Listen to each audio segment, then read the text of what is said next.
Hey, you got time for a beer? I know I do. My name's Jake. Welcome to my show.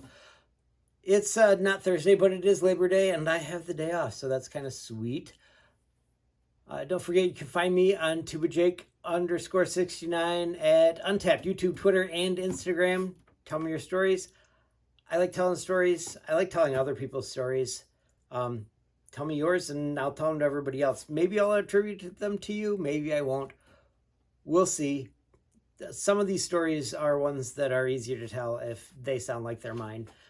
Most of the stories that I've been telling so far are mine, and usually I will attribute them to you, just so you know. The beer that I've got for you today is Tropicolada by Blake's Hard Cider. It's orange, coconut, and pineapple hard cider. It's part of their Bar Cart series over there at Blake's. Definitely a thing worth checking out. I've actually had 2 of these already. 6.9% alcohol by volume, so give it a shot. I haven't checked this into Untapped yet because I'm selfish and I want to try to get as many of these on my New Brew Thursday thing as I can. I'm up to like level 85, which is pretty decent, but I've still got a ways to go, almost an entire year until I get to 99. So there's that. Anyway, let's get this going.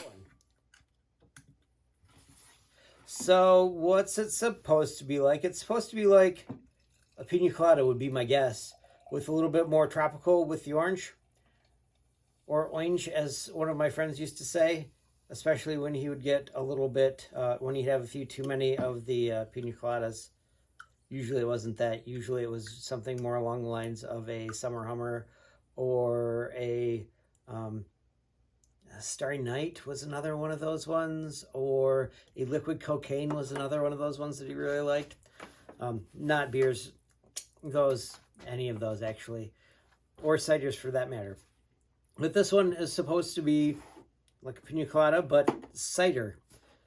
If I remember right, it's a lot like that. It's a little bit heavier on the pina and a little less heavy on the colada, but if I remember right, that's a lot like what this is like.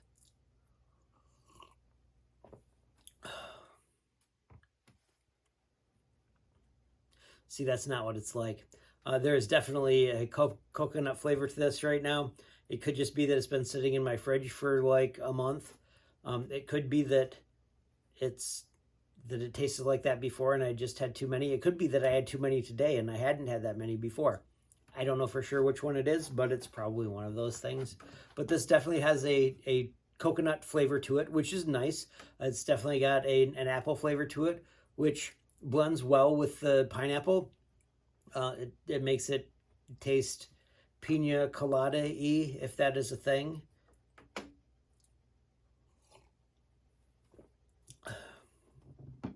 Are there beers that this reminds me of? Does this remind me of a coconut porter? No, it doesn't. Most of the coconut porters I've had are like super dark and mostly coconutty, but also very chocolatey. This is not chocolatey. This is super bright and also coconutty, if that's a word. I'm gonna guess it is.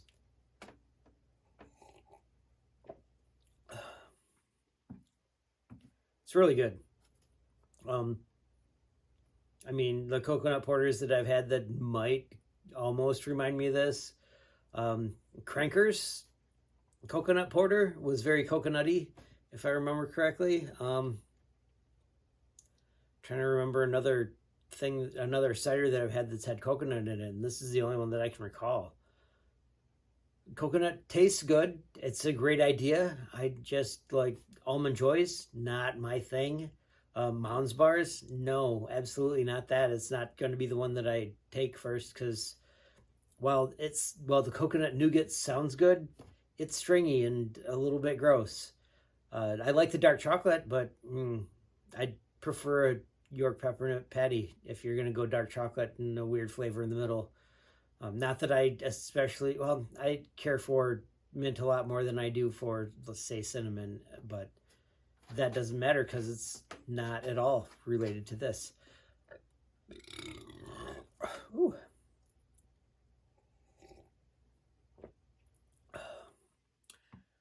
Does this remind me of a story? Okay, so I was thinking before about what this might remind me of. I mean, Blake's Sound Armada reminds me of a kid that I went to Lions Band with, which was kind of neat. He went with us to Europe. He was pretty cool there, but also he went with us the year before to, or with me the year before to Washington, D.C., Baltimore. I think Baltimore is where we did our marching mostly, but we were in Washington, D.C., and that was super fun. Phil was pretty cool. He's from out in Armada. But this, I've decided that the pina colada aspect of it reminds me of drinking with my sister in Lake Charles, Louisiana. She used to work at the Hut in Lake Charles, and the Hut was known for its to-go daiquiris. They made a great pina colada. I had several of them from there, and they were delicious. They did not taste like they had apple juice in them, which this kind of does. So if you like that, then that's awesome. I mean, it's cider, so surprise.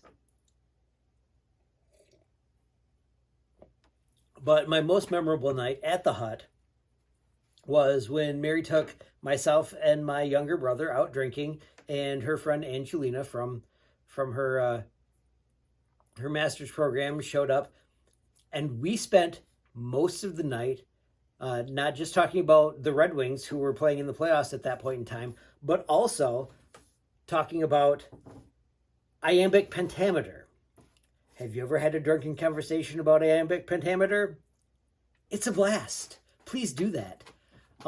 There are a lot of other authors besides Shakespeare that write an iambic pentameter, but he's the main one that's made it this far. Let's be real. But talking about poetry and books and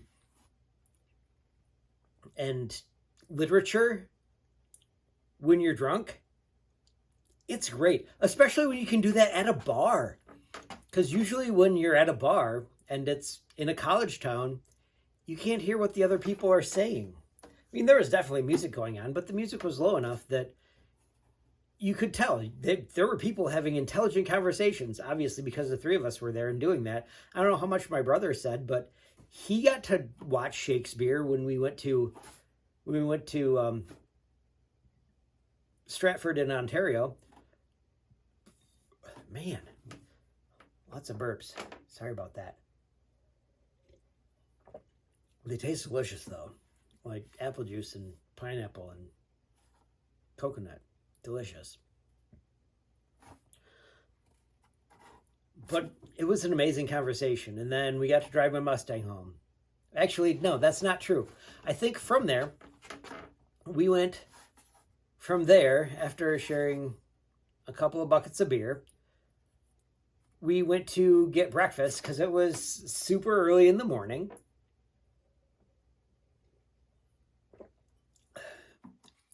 And so we're at the breakfast place where you can get all the good stuff, and omelets and hash browns and eggs and bacon and waffles, I think, maybe pancakes. I don't remember for sure. But I was like, hey, do you have tomato juice? And our waitress, I don't remember which one it was, said, what kind of place does this look like? I was like, well, I thought it kind of looked like a place that had tomato juice, but apparently it's not. Apple juice then.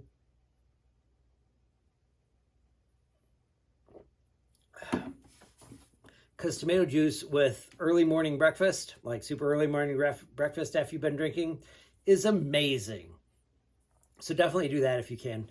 But also, apple juice isn't terrible if you have to make a substitution. Anyway, I have a quote for you. This one is from Krista McAloof. I'm pretty sure she was a bright and shining star in the NASA community at one point in time, which that was probably a terrible way to explain that, because I'm pretty sure that she was the teacher on the space shuttle, on a Challenger space shuttle. Anyway, she said, "May your future be limited only by your dreams." Dream big. I mean, wherever you're coming from, you could end up in space. Who knows? That could be a thing that happens soon. All right, so anyway, don't forget to like, comment, and subscribe if you liked it. If you didn't like it, let me know. Comment then. Subscribe, because I like that too. Like it so that I'm sure to see your comment or your subscription. You can find me at Untapped, YouTube, Twitter, or Instagram at tubajake_69. And I'll see you next time when you got time for a beer.